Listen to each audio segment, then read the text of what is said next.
Nous avons démontré dans une précédente vidéo que le cosinus de a moins b est égal au cosinus de a multiplié par le cosinus de b plus le sinus de a multiplié par le sinus de b.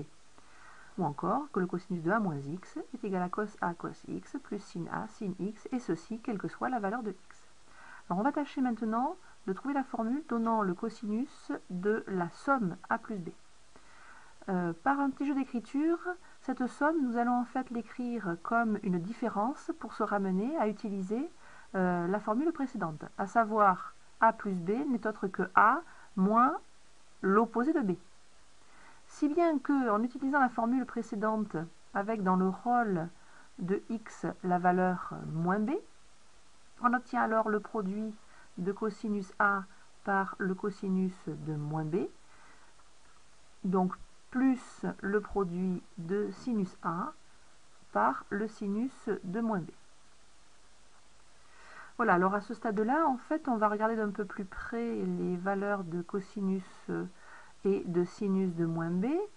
Un peu plus près, donc, dans le cercle, ou plutôt sur le cercle trigonométrique, qui n'est autre que le cercle centré à l'origine d'un repère orthonormé et de rayon 1, eh bien, si on regarde de plus près, le point associé à l'angle petit b, ainsi que le point associé à l'angle opposé, à l'angle moins b, le point b', eh bien, on remarque bien sûr que ces deux points sont symétriques par rapport à l'axe des abscisses et ont donc la même abscisse alors qu'ils ont des ordonnées opposées.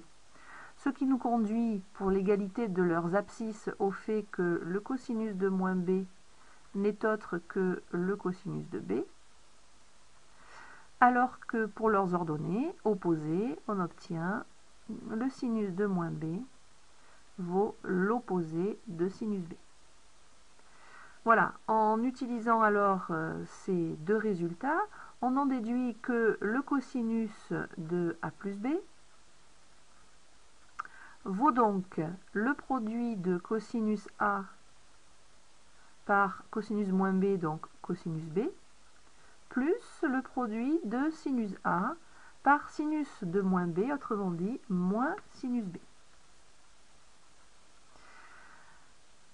Continuons à simplifier. Cosinus a, cosinus b, ça on n'y touche pas. En revanche, plus sinus a multiplié par moins sinus b donne par la règle des signes moins sinus a, sinus b.